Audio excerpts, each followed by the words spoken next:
말씀으로 들어갑니다. 성령 충만한 요건은 예수님의 지상명령에 순종할 때 필요한 것이고, 저 성령 충만은 전도하고 선교할 때 필요한 것이고, 성령 충만은 기도함으로 채워집니다. 그래서 지난 수요일 예배, 금요 예배를 통하여 간절히 부르짖어 기도해야 된다고 말씀을 전했고, 또 응답을 기다리는 끈질김이 있어야 된다고 했어요. 끈질기게 기도해야 돼요. 그래서 기도에 수고를 해야만 성령 충만이 오고, 그리고 기도에 수고를 하기 위해선 애써 부르짖는 것도 있어야 되지만 시간을 투자해야 됩니다. 이 부분이 문제가 됩니다. 그래서 오늘 시간을 투자해야 되는 것과 기도는 믿음이라는 것과 기도는 능력받을 준비를 하는 것이다 라는 세 가지 요건으로 말씀을 잘하겠습니다. 써놓을게요. 우리 기도를 성령 충만의 기도를 받으려면 시간을 투자해야 됩니다. 시간. 이거 상당히 어려워요. 두 번째, 기도는 믿음입니다. 믿음. 받은 줄 알아라. 믿음입니다. 세 번째로는 능력입니다. 능력을 받습니다. 능력이 옵니다. 그래서 기도는 시간을 투자해야 되는데, 하나님은 인생들에게 얼마나 공평하신지 모든 인생에게 하루를 똑같이 24시간을 주셨습니다. 누구에게 사랑한다고 시간 더 주시고 더 빼주시고 안 했어요. 똑같이 24시간 주셨고 똑같이 인생들에게 1년 365일을 주셨습니다. 그래서 하나님은 공평하신 분이에요. 시간의 공여를 누구에나 똑같이 주셨어요. 그런데 이 시간을 어디에 쓰느냐라고 물으면 이때부터 문제가 돼요. 각양 대답이 있겠으나 어떤 사람들은 거진다 일하는데 쓰고 어떤 사람들은 잠자는 데 쓰고 학생들은 공부하는 데 쓰고 노는 것을 좋아하는 사람들은 노는 것에 써요. 시간을 그렇게 씁니다. 그래서 어디에 쓰느냐고 내 자신에게 물어보면 하나님께 쓰는 시간이 얼마가 되느냐는 거예요. 내 하루에 나는 하나님께 시간을 얼마나 쓰느냐. 물론 전도하고 선교하면서 다 쓰면 좋겠으나 우리가 내 시간이 주어진 시간을 나는 시간도 하나님께 11조로 드리겠습니다. 이렇게만 고백해 놓으면 최소한 2시간 40분 이상을 써야 돼요. 그러려면은 기도 2시간 40분 하는 사람이 있습니까? 아니면은 난 기도 못하니까 발로 뛰어야 되겠다. 그래서 전도를 정해놓고 2시간 40분 하십니까? 어쨌든 무엇으로 하나님께 11조만큼의 시간의 분량을 쓰셨느냐라고 했을 때 이것도 아멘하기 힘듭니다. 그리고 최소한 우리가 한 시간만 기도한다면 어떨까라고 했을 때 마태복음 26장 36절에서 41절을 보면 다 같이 한번 읽어봅니다. 시작.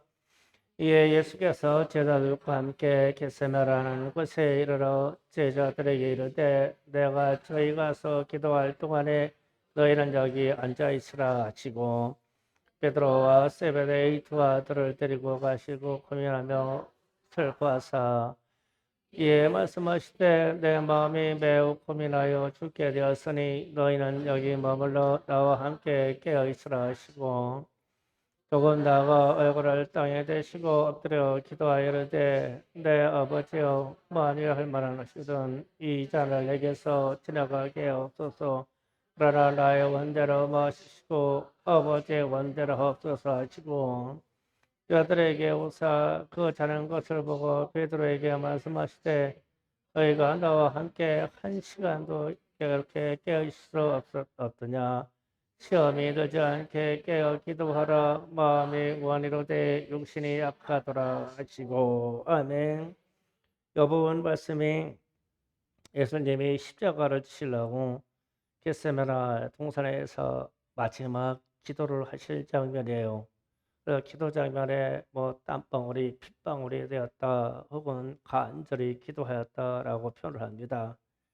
그런데 예수님이 하시는 말씀 중에 제자들에게 하시는 말씀 중에 40절 잠깐 봐요.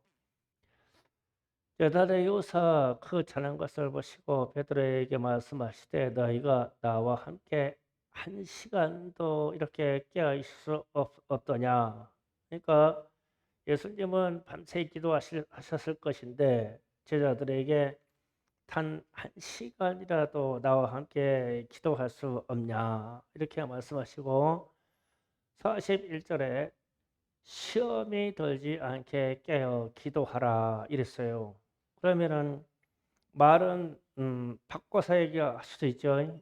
시험이 드는 것은 한 시간 기도하지 않기 때문이다. 그렇게도 말씀하실 수 있죠. 그래서 한 시간 기도를 말씀하시고 시험이 들지 않게 그렇게 기도를 해라. 한 시간만 기도해 줄 수 없냐. 한 시간이라도 기도 못하면 시험이 든다. 그 얘기예요. 그래서 우리가 기도 없이 시험 드는 것은 당연한 일이에요. 그리고 시험에 집니다. 그래서 기도 시간이 필요한 이유를 우리가 생각하면 기도하는 사람하고 기도하지 아니하는 사람을 시험이라는 가운데다 두고 보면 표가 나요. 기도하는 사람은 성령 충만해서 시험이 오든 연단이 오든 세상에서 핍박이 오면 이기고 갑니다. 이게 특징이 있고요. 기도를 하지 않는 사람은 시험이나 핍박이 오면 지고 갑니다. 지고 가고 본인이 시험이 들어요. 지금 예수님이 지금 그걸 말씀하시는 거예요. 너희들이 기도하지 아니하면 앞으로 무지무지한 시험이 올 것인데 너희들은 진다. 시험에 넘어간다. 그래서 한 시간에도 깨어 있을 수 없더냐라고 말하는 거예요. 그래서 성도들이 우리가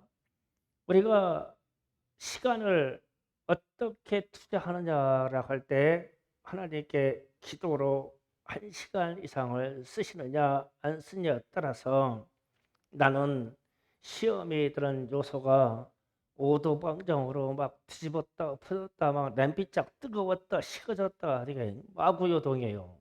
우리는 다 그렇게 약해요. 참으로 연약합니다 우리는. 그런데 기도하는 것만큼 우리의 심령이 무거워지고 황금과 같이 금과 같이 변하고 입이 무거워져요. 입이 무거워지고 심령이 강해집니다.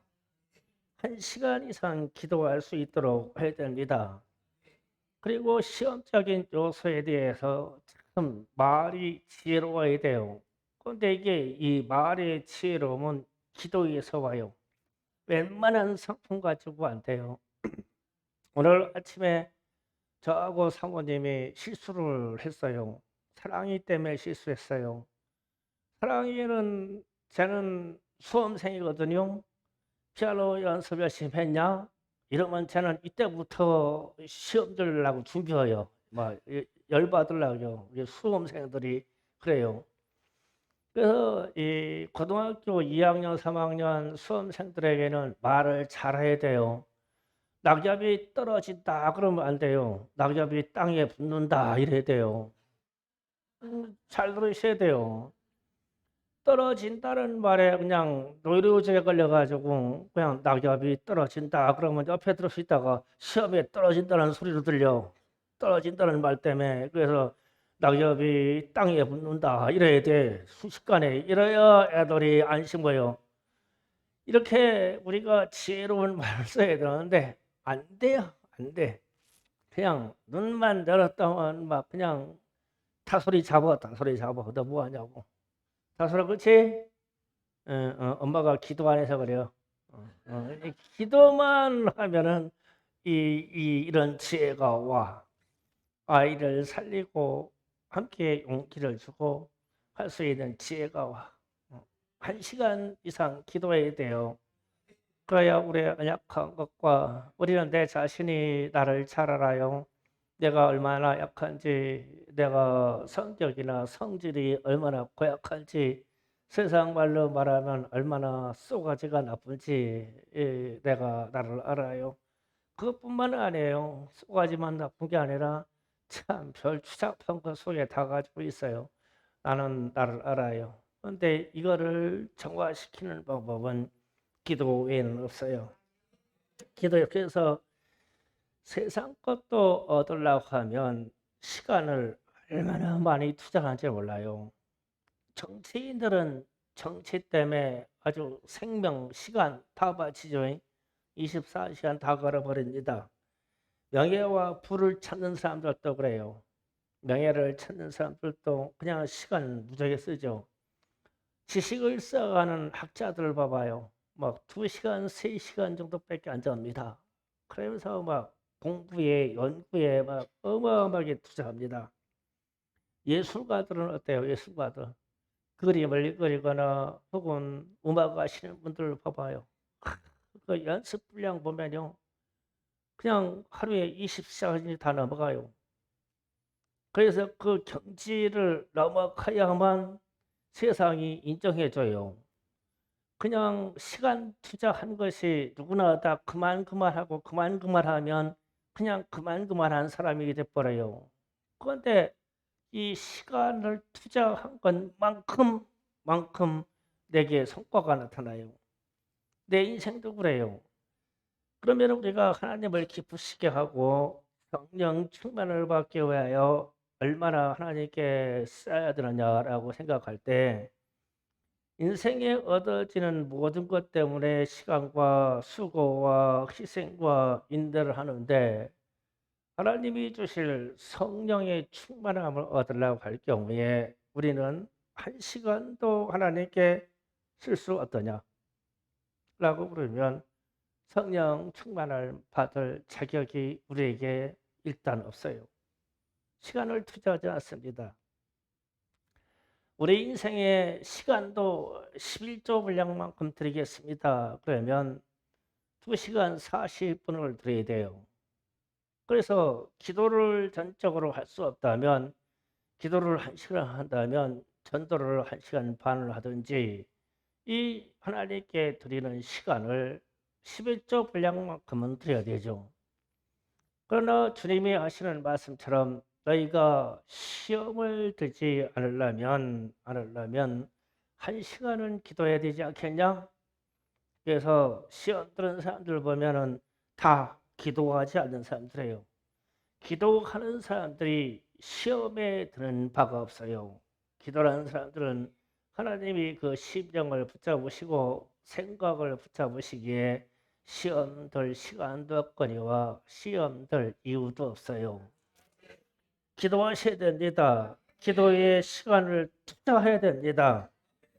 시험은 기도의 시간이 부족하면 시험에 듭니다. 그래서 우리가 사람들을 찾아보면 어떤 이들은 신앙생활에 오면 어려움이 오면 극복이 가고 연단을 받으면 뛰어넘어 버리고 박해를 받으면 목숨을 내버리고 이렇게까지 해서 하나님께로 가는 길을 통과해서 가는데 우리는 사소한 말에도 넘어지고 기분 나쁘다고 넘어지고 누가 이런 말 했다고 넘어지고 누가 나 비방했다고 넘어지고 그냥 가만히 있다가도 넘어지고 혼자 그냥 밤새 생각하다가 또 넘어져. 누가 뭐라겠나? 막 밤새 생각하고 시험 들어. 그러고 또 그냥 누웠다면 좀 잠 좀 자지. 밤새 눈 발뚱발뚱 뜨고 있다가 또 시험 들어. 그 시간에 기도만 들었는데 기도는 안 되지. 무릎이 안 꿇어져. 이상해요. 그래서 정한 시간에 성전에 와서 1시간 이상씩 기도해요. 그래야만 시간을 투자해야만 우리는 성령 충만을 받아요. 오늘 말씀 본문 말씀을 좀 설명할게요. 메대하고 바사라고 하는 나라가 페르시아라는 나라인데 대제국 페르시아가 이 나라가 생긴 이후에 4대 왕제 아하수에로 왕 때 오늘 말씀의 근거가 이때인데 이 대제국이 인도에서부터 이집트까지 이 정복했어요.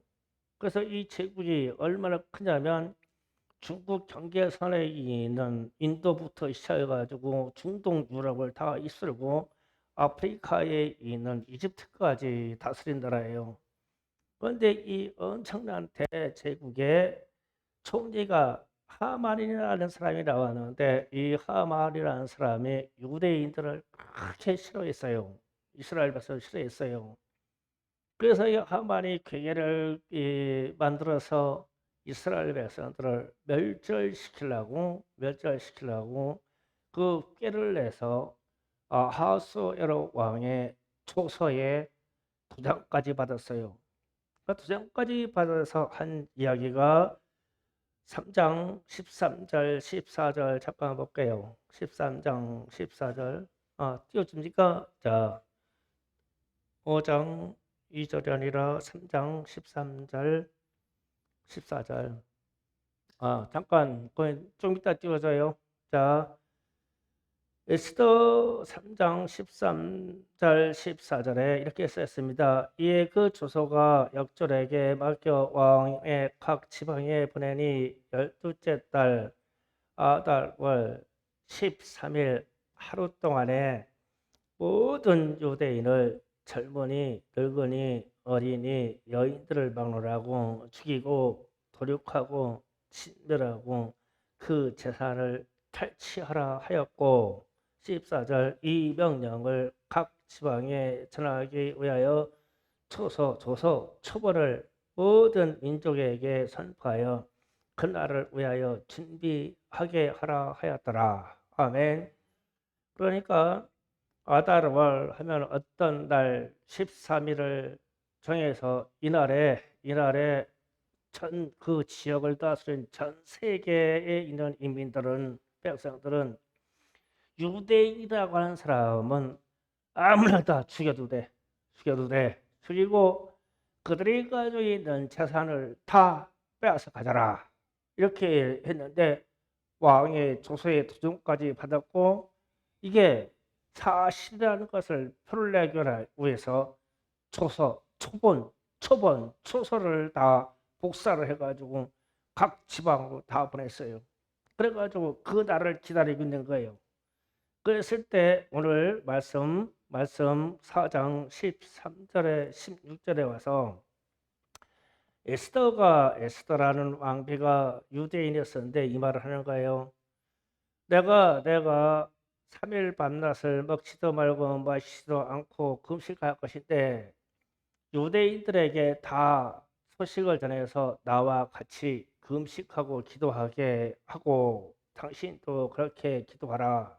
그리고 나서 내가 규례를 어기고 왕에게 나갈 것이다. 그러면서 하는 말이 죽으면 죽으리다 했어요. 3일 금식하고 죽으면 죽으리다. 이 말이 무슨 말이냐면 대제국을 일구고 있는 이 황제는 언제 어느 때에 암살당할지 몰라서 자기 왕의 보좌에 있을 때에 허락하지 않고 예약되지 않은 상태에서 왕비든 친인척이 방문해도 입구에서 들어올 때 이 병사들이 그러니까 시대 병사들이 즉각 붙잡아요. 붙잡을 때 왕이 아무 표시가 없으면 그냥 죽여버립니다. 표가 없으면. 그래서 이제 왕비가 약속도 없이 황제의 집무실에 들어오는 거예요. 근데 이때 들어갈 때 하는 말이 죽으면 죽으리다 하더라는 거예요. 10중 8구 8 이상은 죽어요. 다 죽습니다. 그런데 사는 방법이 5장 2절에서 나오는 말씀입니다. 5장 2절 다 같이 읽어봅니다. 시작. 왕 에스더가 들어선 것을 보고 번쩍 매우 사랑스러움으로 손을 잡았고 금귀를 꾀에 내미니 에스더가 가까이 가서 금궤를 만지지라. 아멘. 황제가 왕이 앉아있을 때 금귀라는 게 이 지봉 같은 거예요. 그래서 그를 귀를 딱 내밀었을 때 온 사람이 이 귀를 딱 만져야만 살아요. 그렇지 않으면 다 죽어요. 이렇게 그 황제의 그 권세가 이렇게 컸어요. 그래서 그런데 에스더가 나오니까 3일 금식하고 전 유대인들이 다 금식한 후에 에스더가 나오니까 황제가 귀를 내밀어 가지고 그를 만지고 살았어요. 그러면은 모든 이야기를 들어주겠다는 뜻이 돼요. 그래서 이제 그 다음부터 이야기를 다 합니다. 산에 있는 모든 유대인과 소문을 아는 모든 유대인들이 모르드게와 이스더와 같이 간절히 금식하고 기도한 후에 이 역전이 일어나요. 역전이 일어나서 하만이 죽고 저 대적이 죽고 유대인들이 다 회복이 됩니다. 회복이 되는데 에스더 9장 31절에 봅니다. 9장 31절 다 같이 읽습니다. 시작. 정한 기간에 이 프리무를 지키게 하였으니 이는 유대인의 모르드게와 왕후 에스더가 명령한 바 유대인들이 금식하며 부르짖는 것으로 말미암아 자기와 자기의 자손을 위하여 정한 바가 있음이라라. 아멘. 여기에서 나오는 말이 불임일이라는 말이 나와요. 9장 오늘 31절 고 32절에 에스더의 명령이 이 불임에 대한 일을 견고하게 하였고 이 일을 책에 기록되었더라. 아멘. 자, 이렇게 됐어요. 자, 불임이라는 말을 설명할게요. 유대인들이 유월절로 구원받은 것만큼 후대 유대인들은 이 불임을 지켰어요.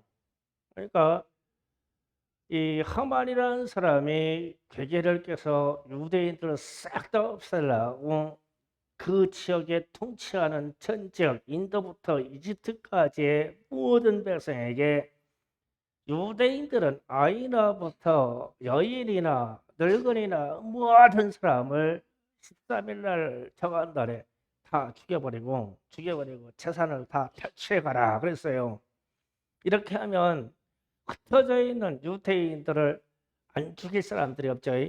그런데 이 운명은 아하스로의 왕의 인장이 찍혔기 때문에 이 운명은 정해진 거예요. 죽기로 정해져 있어요, 유대인들에게. 그래서 불임이 뭐라 하냐, 불임이라는 말이 제비를 뽑아 운명이 정해졌다는 뜻이에요. 그러니까 제비를 모든 사람들에게 제비를 뽑는데 여기 예를 들어 우리 여기에 있는 모든 사람들에게 제비를 뽑는데 종이 한 장에만 사망이라고 써 있어. 사망이라고. 그래가지고 제비를 뽑자 그랬어. 그래서 제비를 뽑아서 누구든지 사망이라고 하는 걸 한 장이 있기 때문에 걸리면 빼면 죽이기로 되어 있기 때문에 아무나 죽여도 돼요. 이거는 운명이 결정되는 거예요. 불임이라는 말이 그 말이에요. 운명이 나는 죽기로 결정이 돼버렸어. 왕이 조서를 찍어서 황제의 인장까지 찍혔기 때문에 정해져 있어. 그러면은 왜 지금 이 이야기를 하냐면은 기도에 시간을 투자하면 죽을 운명도 바뀌어요. 이게 불임이라는 말이에요. 불임일. 지금 이야기를 제가 하려고 길게 설명한 거예요. 에스더의 주변 이야기를 쭉 한 거예요. 그보다도 더 길게 얘기할 수 있는데 어쨌든 불임이라는 말은 죽을 운명이 정해져 있어요. 그런데 정해진 시간에 기도의 시간을 투자를 하면 죽을 운명도 바뀌어요. 이게 에스더서에서 나온 주제입니다. 그래서 유대인들이 다 멸절돼서 죽어야 할 운명에 처되었는데, 결정이 되었는데, 전 유대인들이 정의 시간에 3일 동안 먹지도 않고 마시지도 않고 간절히 부르짖어 기도하였더니 죽을 운명이 바뀌어버렸어요. 대적 하만이 죽고 유대인들이 다 살고 조서가 반대로 나갑니다. 전 유대인들은 그날 하루 동안 너희의 대적들을 아무나 다 죽이고 모든 재산을 탈취하라, 이렇게 바뀌어버립니다. 그래서 유대인들도 자기들에게 원수들이 있겠죠. 지금 포로로 전 세계에 흩어져 있으니까 얼마나 많은 학대를 받았겠어요. 그런데 황제가 그날만큼은 유대인들을 학대한 어떤 사람이든지 간에 너희가 다 죽이고 그 재산을 다 빼앗으라, 하루 동안. 그래서 유대인들이 나중에 고레스 왕이 나와서 예루살렘으로 귀환할 때 어마어마한 부를 가지고 옵니다. 이 사건으로 엄청난 부를 쌓아버렸어요. 하루에 역전돼 버렸어요, 운명이. 이게 불임이라는 말이에요. 그러면 우리도 우리에게 적용하면 이 생각을 하는 거예요. 정한 시간에 1시간이라도 기도하자. 우리는 기도의 시간이나 하나님께 드릴 시간을 우리 인생에 11조 분량만큼은 드리자. 그걸 물질로만 하지 말고 시간도 하자. 시간은 모든 인생들에게 지금 정해져 있다.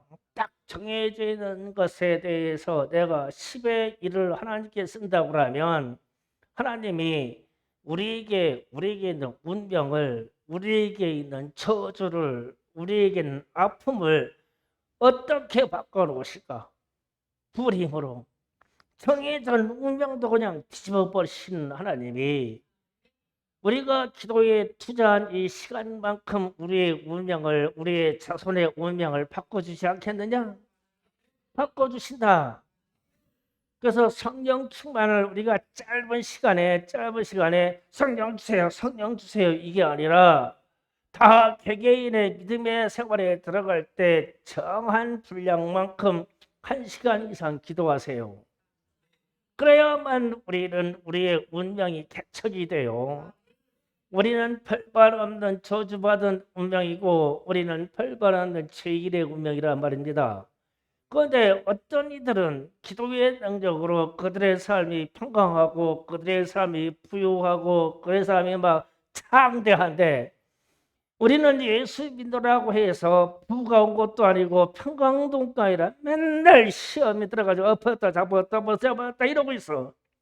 가벼워서. 예수님이 말씀하신 것처럼 너희는 1시간이라도 나와 함께 깨어있을 수 없더냐? 시험이 들지 않는 요소는 이 한 가지밖에 없어요. 예수님이 말씀하신 그대로. 제발 기도의 분량을요, 조금 더 부르짖어 기도라는 걸 좀 넓혀요. 시험 들은 사람들은 기도하기 때문에 그래요. 시간을 투자하세요. 내 인생에 먹고 사는 것에 대해서 나의 모든 인생의 시간을 다 쓰면서 어찌 하나님이 주신 축복을 위해서는 나는 1시간도 기도하지 못할까라는 반성과 회개를 하셔야 됩니다. 두 번째로, 끈질긴 기도는 믿음입니다. 믿음. 마태복음 15장 21절에서 28절 사이를 읽어갑니다. 다 같이 있습니다. 시작. 예수께서 거기 나가사 돌아와 시돈 지방으로 들어가시니 가난한 여자가 그 지경에 선다와 소리지르되 주 다윗의 자손이여 나를 불쌍히 여기소서, 내 딸이 흉악한 귀신이 들렸나이다 하되 예수께서 한 말씀도 대답지 아니하시니 제자들이 와서 청하여 말하되 그 여자가 우리 뒤에서 소리 지르오니 그를 보내소서. 예수께서 대답하여 이르시되 나는 이스라엘 집으로 잃어버린 양에게 다른 데로 보내심을 받지 아니하노라 하시니 여자가 와서 예수께 절하여 이르되 주여 저를 도우소서. 대답하여 이르시되 자녀들의 떡을 취하여 개들에게 던짐이 마땅하지 아니하니라. 여자가 이르되 주여 올소이다마는 개들도 제 주인의 상에서 떨어지는 부스러기를 먹나이다 하니, 이 예수께서 대답하여 이르시되 여자여 내 믿음이 크도다. 내 소원대로 되라 하시니 그때로부터 그의 딸이 나으니라. 아멘. 지금 읽은 상황에서는 이 가나안 여인은 유대인들이 상대하는 족속이 아닙니다. 그러니까 원수된 족속 집안이에요. 그런데 예수님이 이 땅에 오셔서 모든 질병도 고치시고 귀신도 쫓아내고 하신다는 얘기를 들었어요. 그래서 이 여인이 와서 예수님께 사정하는 겁니다. 내 딸의 흉악한 귀신에 들렸는데 그 귀신 좀 쫓아내 주세요. 이러는 거예요.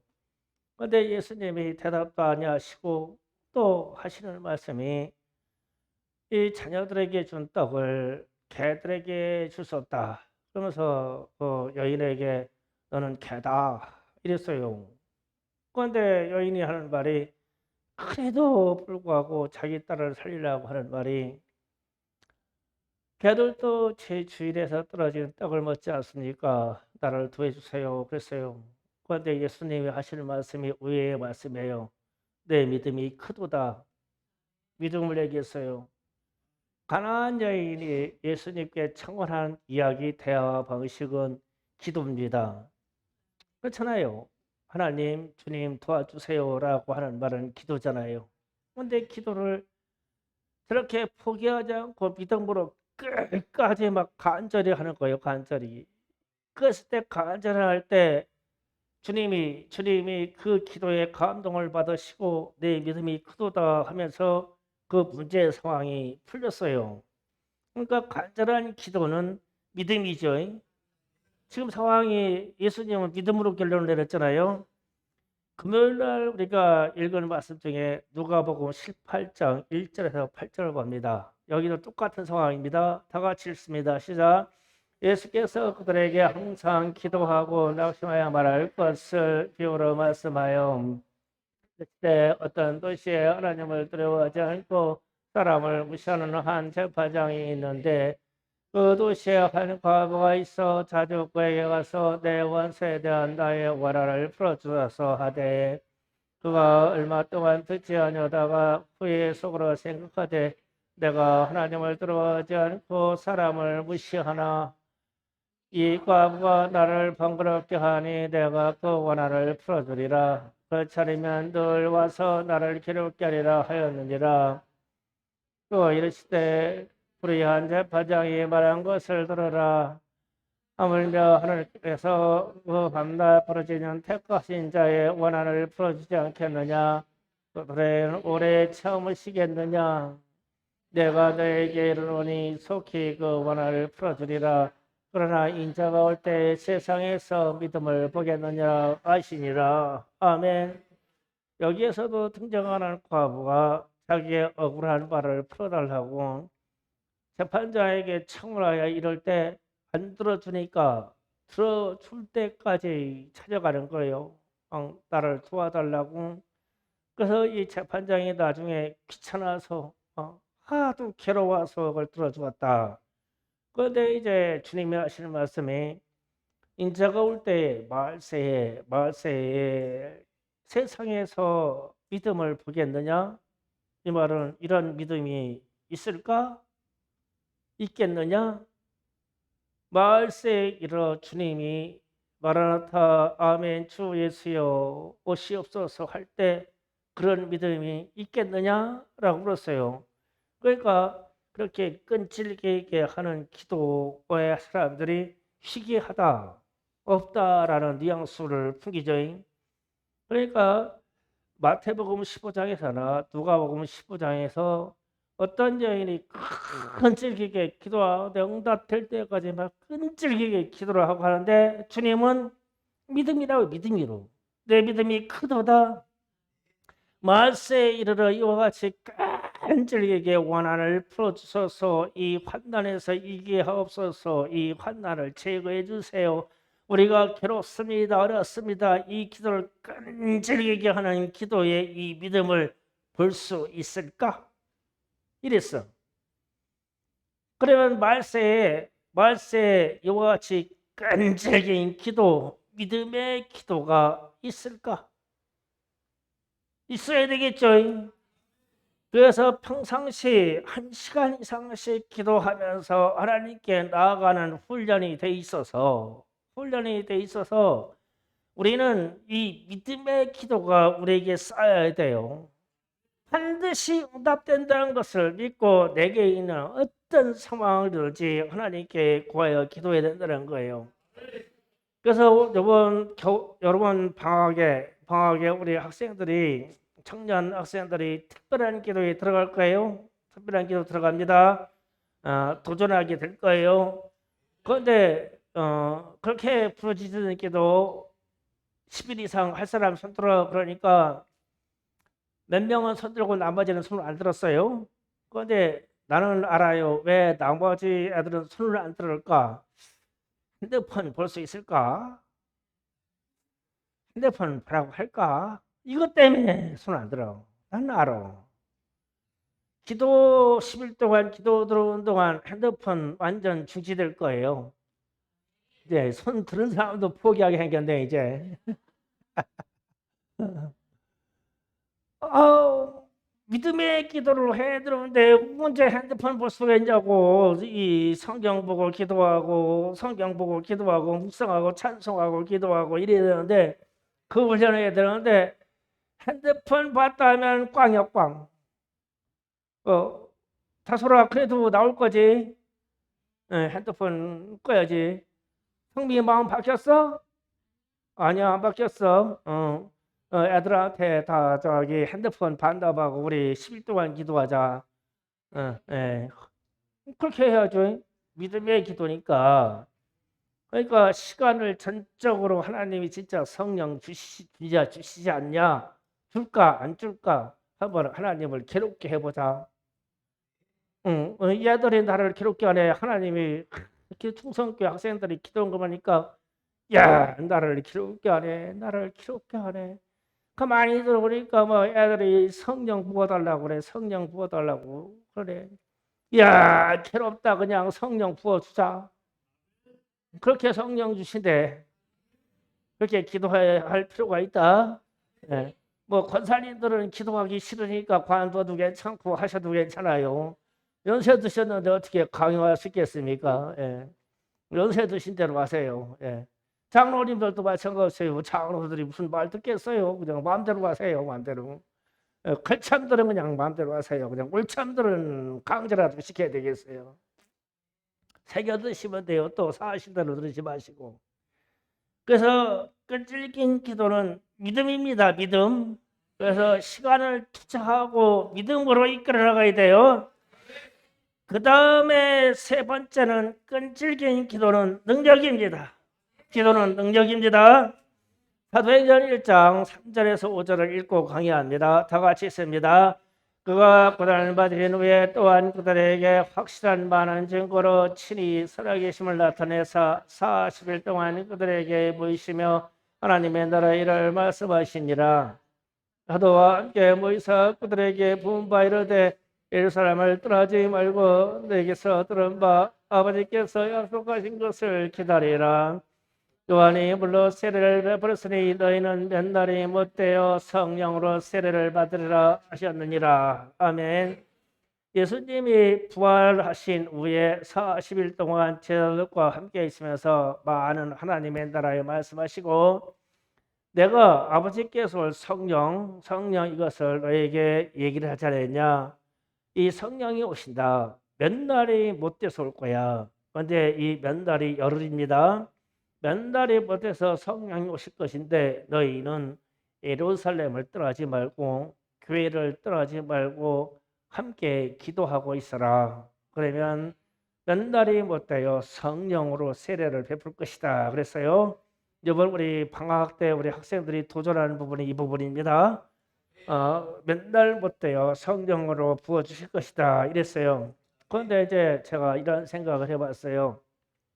이 사도들에게 주님이 몇 날 몇 되어 성령이 오실 것인데 기도하고 있으라 했을 때 사도들은 무슨 기도하고 있었을까? 무슨 기도했을까? 이 질문을 던져봤어요. 사도들이 주님 앞에 주님이 부활 승천하신 후에 보니까 참 잘난 거 하나도 없어요. 사도들이 보니까 베드로 이야기 좀 할게요. 베드로는 주는 그리스도시요 살아계신 하나님의 아들이시다라고 하는 이 엄청난 신앙의 고백을 드리고 3일도 못 되어서 예수님이 십자가에 못 박힐 때 3번이나 저주하면서 부인했습니다. 3일도 못 돼서 형편없는 사람이죠. 그리고 금방 마태복음에서 말씀하실 때 주님이 겟세마네 동산에서 기도할 때 거기서 콜콜 잠자고 있을 때 주님이 오셔서 또 시험 들지 않게 한 시간이라도 기도할 수 없었더냐? 그런데 그 말이 생각났을 거예요. 내가 한 시간만 기도했어도 내 주님을 배반하지 않았을 건데 내 영혼에 주님의 말씀이 새겨지지가 않았어. 기도 안에서. 그리고 주님을 배반하고 또 주님 앞에서 수치스러운 거 부활을 믿지 못한 게 다 생각나겠죠. 그러면은 기도를 왜 능력받느냐 하면은 이 수치스러운 것들, 이 아픈 것들을 회개하면서 내려놓는 시간이 필요한 거예요. 우리 학생들도 우리도 기도 이야기하면 잘 들으세요. 내게 있는 거짓된 거 우리는 상당히 거짓돼요. 우리는 상당히 숨기고 살려고 그래요. 하나님을 속이려야 속일 수 없어요. 우리 주님을 속일 수 없습니다. 그런데 우리는 서로 속이고 살려고 그러죠. 그러면서 모든 수치와 내 불리한 것과 내게는 아픔을 내 가슴 속에다 다 숨겨버려요. 그리고 내가 아파요. 내가 아파요. 그래서 우는 것도요, 눈물도 그렁그렁해가지고 울지도 못해요. 혼자 아프더라고. 그런데 기도의 자리로 들어가면 내가 주님 앞에서 마음껏 울어도 상관이 없고 내가 마음껏 부르짖어도 상관없고 내가 마음껏 내가 죄인이라고 부르짖어도 상관없고 내가 이런 나쁜 놈이요 내가 이런 나쁨이요 내가 이런 나쁜 놈이라고 해도 아무 상관이 없어. 그래서 불철주와 열흘도 기도할 수가 있어. 이 자세가 되면. 근데 내게 회개할 것이 없고 내게 수치스러움이 없고 내게 연약함이 없고 내가 교만하고 잘났으면 온 기도할 시간도 없어. 온 기도도 안 돼. 그래서 제자들이 너희들이 맨날 그때요 성령의 세례를 받을 것이다. 성령의 세례를 받았을 때 예루살렘에 모여서 기도할 때 철저하게 예수님이 3년 동안 가르친 바를 점검하면서 예수님의 말씀대로 못 따라간 걸 다 점검해 보는 거예요. 그 베드로가 생각할수 기가 막혀. 내가 주는 그리스도시요 살아계신 하나님의 아들의 신이다. 이 고백을 3일 전에 해놓고 나가지고 주님이 3일 후에 십자가 못 박히려고 막 채찍에 맞고 막 끌려가니까 나는 저 사람을 모른다. 저주하면서 모른다. 도무지 모른다. 나는 절대 저를 모른다 이랬어. 그러니까 주님이 없는 10일 동안 얼마나 간절히 가슴 찢으면서 기도했겠냐고. 그게 성령 충만 받을 10일의 기도예요. 그 다음에 임한 것이 베드로가 한 번 설교할 때 3,000명이 돌아올 수 있는 능력이 그에게 왔어요. 그러니까 기도 기간에 무엇을 기도했냐는 거예요.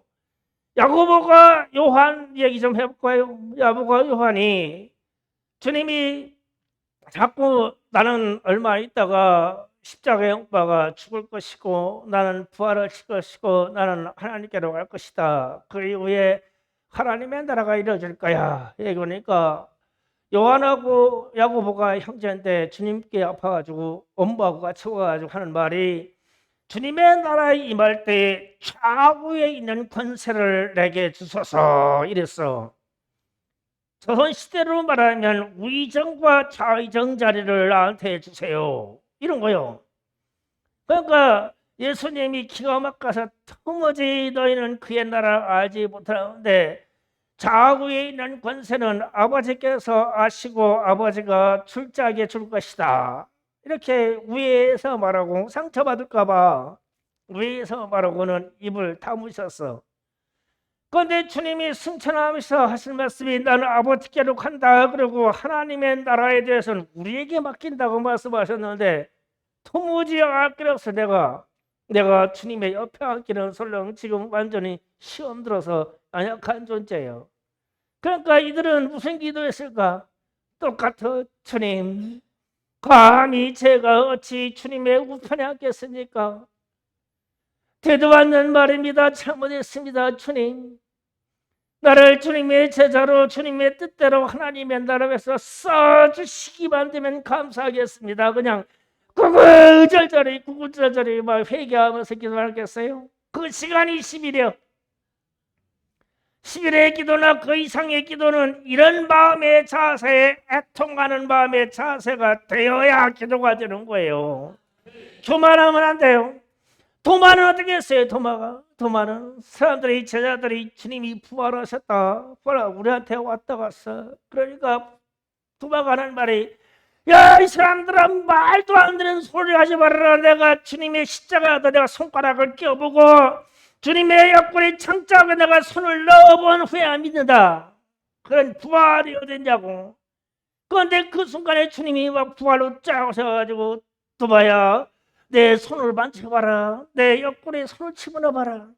그러니까 주는 그리스도시와 살아계신 하나님의 아들이시라 가지고 그냥 꼬꾸라져 버리죠. 그 동화도 그때 기도하는 자리에 있었어요. 그러니까 가만히 생각해보니까 주님이 그냥 오셔서 3년 동안 계속 하시는 말씀이 주님이 부활 승천하셔서 이 세상 사람들의 영혼의 구원에 대한 일을 말씀하신 거라도 그때서 깨닫고 나가지고는 토마도 주님을 부인하고 부활을 의심한 분량만큼 회개했을 거예요. 그래서 성령 오순절날 성령 강림 오순절날 어마어마한 성령 받고 그가 인도를 거쳐 그가 우리나라 한국 땅에 안동까지 왔다 갔어요. 도마가요. 한반도의 안동에 도마라고 하는 이 히브리 말 비석이 있습니다. 우리나라에. 그런데 이거를 이수화를 시키질 않아요. 도마가 어떤 사람일까? 땅 끝까지 복음을 들고 와서 한반도까지 왔다 간 사람이에요. 도마가. 그렇게 살았어요.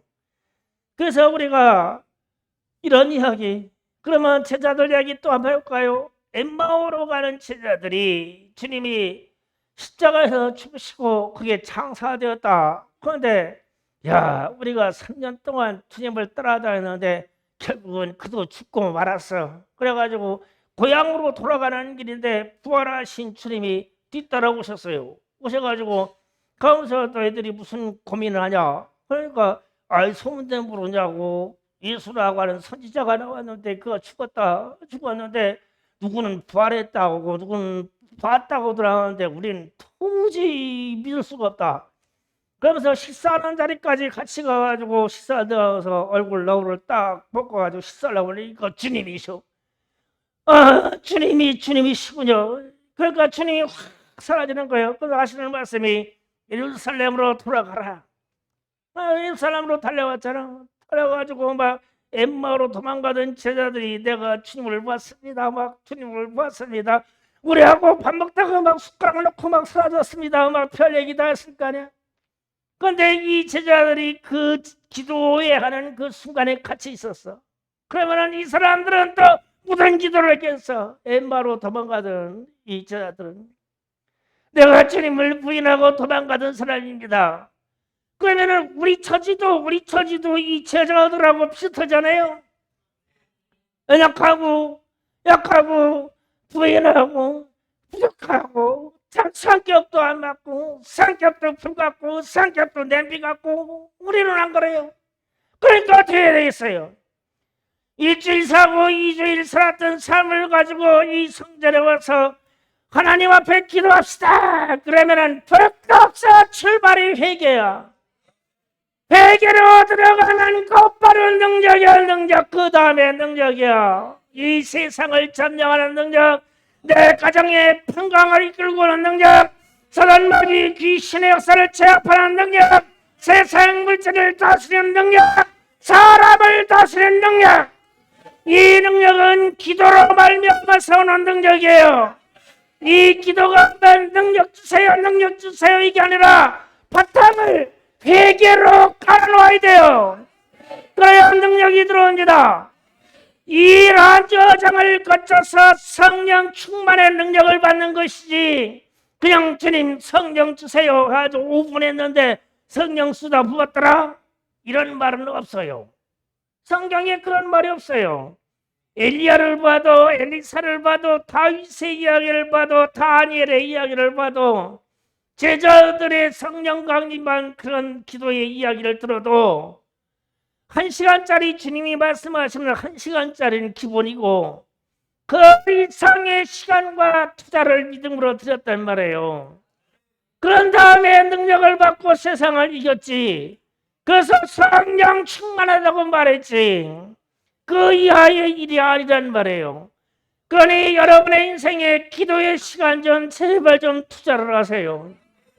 먹고 살라고 그리고 내가 돈 벌라고 내 피곤을 제거하려고 얼마나 많은 시간을 씁니까?